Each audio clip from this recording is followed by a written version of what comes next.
வணக்கம் தோழர்களே. கால ஓட்டத்தில், நாகரிகத்தின் வளர்ச்சியில், பண்பாட்டு மலர்ச்சியில் மனிதகுலத்திற்கு பரிசாக கிடைத்ததுதான் குடும்பம். அது உறவுகள் என்னும் அன்பு சங்கிலியால் உருவானது. குடும்ப அமைப்பு என்பது ஒரே நாளில் உருவாகிவிடவில்லை. குரங்கிலிருந்து மனிதன் உருவாவதற்குள் எத்தனை பரிணாம மாற்றங்கள் நிகழ்ந்தனவோ அத்தனை மாற்றங்களும் இந்த குடும்பம் உருவாவதிலும் நிகழ்ந்தன. இப்படி முதலாய் பல்வேறு விதமான உறவுகள் என்னும் பாச மலரால் பூத்த கூட்டு குடும்பம் இந்த மண்ணில் சந்தனக்காடாய் மணக்க ஆரம்பித்தது. என்னுடைய மூதாதையர்கள் குடும்பமாய் கூடி வாழ்ந்தார்கள். கூட்டு குடும்பத்தில் குறைகளும் இருந்தன. ஆனால் அதனுடைய கட்டுமானத்தில் ஒரு பாதுகாப்பு இருந்தது. மாறாத சமயம் நம்பிக்கையும் இந்த மண்ணின் மரபு சார்ந்த வாழ்க்கை நெறிகளும் அந்த கட்டுமானம் குலையாமல் நீண்ட காலம் பாதுகாத்து வந்தன. ஆனால் அவற்றையும் மீறி இந்த மேலை நாட்டு கலாச்சார காற்று மெல்ல மெல்ல கூட்டு குடும்பத்தின் மீது வீசத் தொடங்கியது.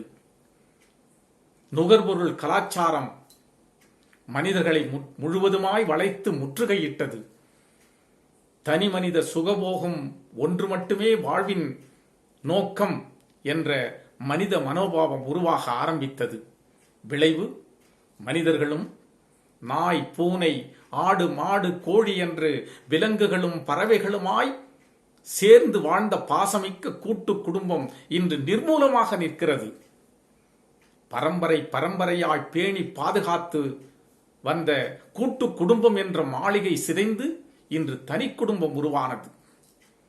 தனி குடும்பம் என்பதே என்னவென்று இந்த மண்ணுக்கு தெரியாது. ஒரு கூரையின் கீழ் 20 பேர் 30 பேர் சேர்ந்து வாழ்ந்த கூட்டு குடும்பம்தான் இந்த மண்ணுக்கு தெரியும். ஆனால் இன்று என்ன நடந்து கொண்டிருக்கின்றது?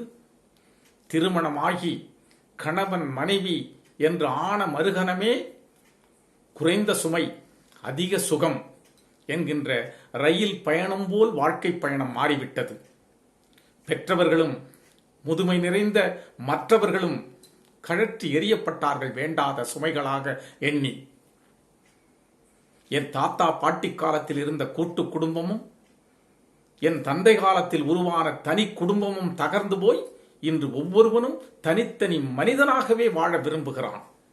சுகங்கள் அனைத்தையும் தான் அனுபவிக்க வேண்டும் என்ற மனோபாவம் வளர்ந்துவிட்டது. இதனுடைய விளைவு, குடும்ப நல வழக்குகளை விசாரிக்கின்ற நீதிமன்றங்களின் வாசலில் வாடிய முகங்களுடன் விவாகரத்திற்காக வந்து நிற்கின்ற தம்பதிகளுடைய எண்ணிக்கை நாளுக்கு நாள் கூடிக்கொண்டே செல்லுகிறது. 40 ஆண்டுகளுக்கு முன்பு 10 வழக்குகள் ஒரு ஆண்டுக்கு என்பதே அதிகம். ஆனால் இன்று ஒவ்வொரு நாளும் 25க்கு மேற்பட்ட வழக்குகள், பல்லாயிரக்கணக்கில் விவாகரத்து வழக்குகள் வந்து குவிந்த வண்ணம் இருக்கின்றன. விட்டுக் கொடுக்கும் மனப்பான்மை இல்லை, சகிப்புத்தன்மை இல்லை, சரியான புரிதல் இல்லை. நான் உறவுகளை வேண்டுமென்றாலும் வெட்டிக்கொள்ள தயார், என் சுகங்களை விட்டுத்தர தயாரில்லை.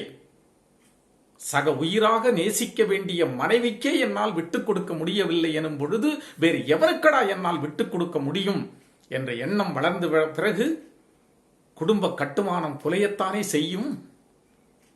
பெண்மை கருணைமயமானதல்லவா? பெண்மை என்பது அன்பு வடிவம் கொண்டதல்லவா?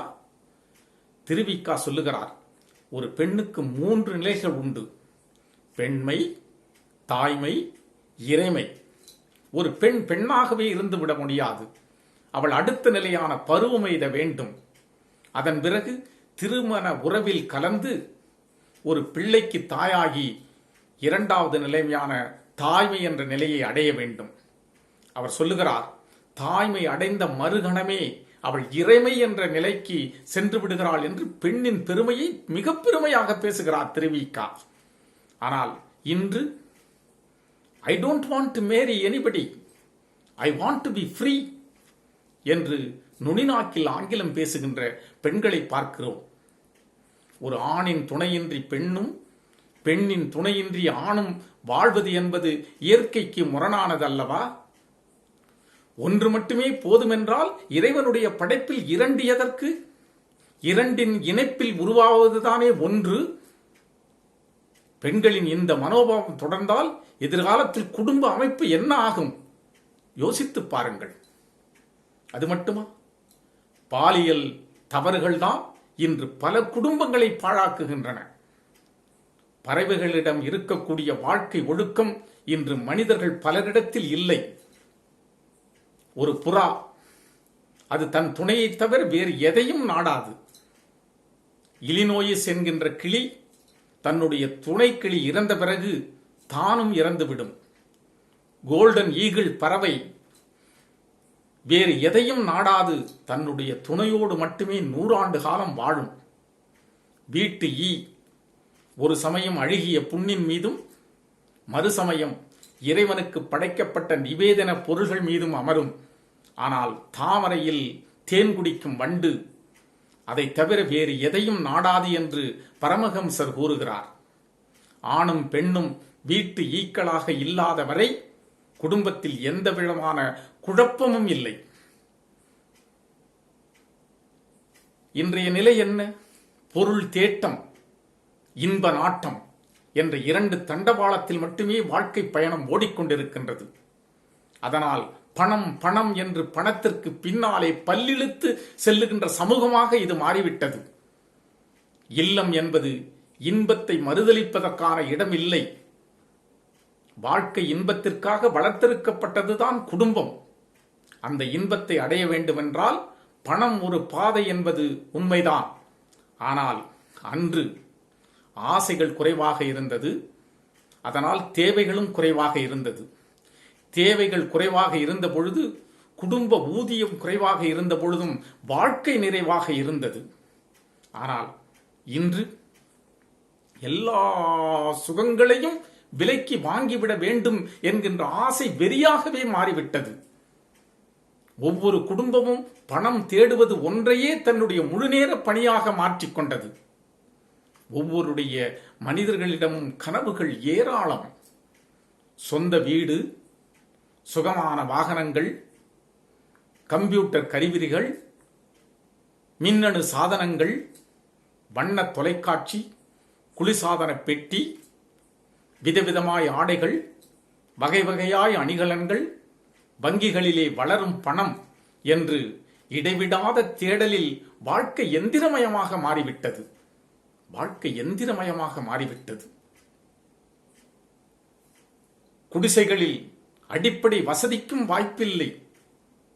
பணம் இருக்கும் மாளிகையில் வசதி இருக்கின்ற அளவிற்கு பாசத்திற்கு வழி இல்லை. இங்கே செலவுக்கு பொருள் தேடுபவர்கள் ஒரு பக்கம், இங்கே செலவுக்கு பணம் தேடுபவர்கள் ஒரு பக்கம், பணத்துக்கு செலவு தேடுபவர்கள் இன்னொரு பக்கம்.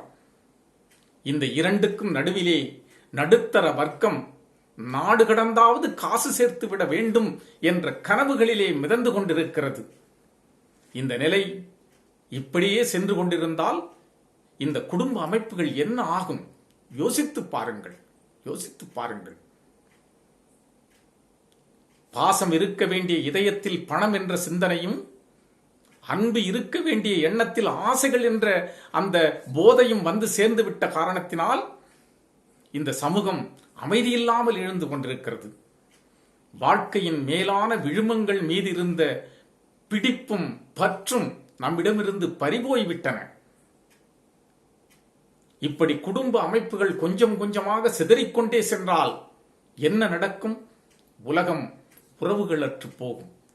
உறவுகள் அற்ற உலகில் சுயநலமும் வன்முறையும் வாழ்க்கை முறைகளாக மாறும். அதுதானே இன்று நடந்து கொண்டிருக்கிறது தோழர்களே.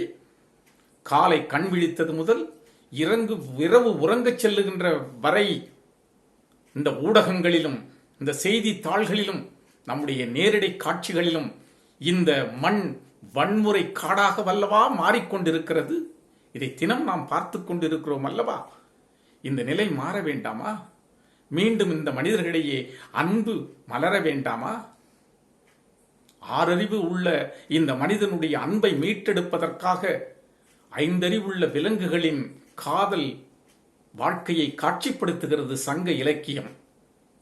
அது ஒரு கோடைக்காலம். வெம்மை தாங்காமல் ஒரு ஆண் மானும் பெண் மானும் தாகத்தில் தண்ணீர் தேடி அலைகிறது. நீண்ட நெடிய தேடலில் ஒரு சிறிய பள்ளத்தில் தண்ணீர் இருப்பதை பார்க்கிறது. அங்கே சென்ற பிறகுதான் தெரிகிறது, ஒரே ஒரு ஜீவன் அருந்துவதற்குரிய அளவு மட்டுமே அதில் தண்ணீர் இருக்கிறது. தான் அறிந்துவிட்டால் தன்னுடைய துணைக்கு கிடைக்காதே என்று இரு மான்களும் ஒரே அலைவரிசையில் சிந்திக்க, இரண்டு மான்களும் அந்த தண்ணீரில் வாய் வைத்து குடிப்பது போல நடிக்கின்றன. தண்ணீரின் அளவு குறையவில்லை. இந்த மான்களுக்கு இருக்கக்கூடிய அன்பு மனிதர்களிடத்திலே இருந்துவிட்டால் இந்த குடும்ப ஓவியம் கலையுமா? நீர்க்கோலமாக அந்த ஓவியம் சிதறுமா? சிந்தித்து பாருங்கள். ஆண் குரங்கு இறந்து விடுகிறது. கைமை கோலத்தில் காதல் கொண்டிருந்த அந்த பெண் குரங்கு தானும் வாழ்வை முடித்துக் கொள்ள வேண்டும் என்று முடிவெடுத்து அதற்கான முயற்சியிலே இறங்குகிறது. வயிற்றை இருக்க பிடித்துக் கொண்டிருக்கின்ற குட்டி குரங்கை பார்த்து ஒரு கணம் திகைத்து தன்னுடைய முடிவை தள்ளி போடுகிறது.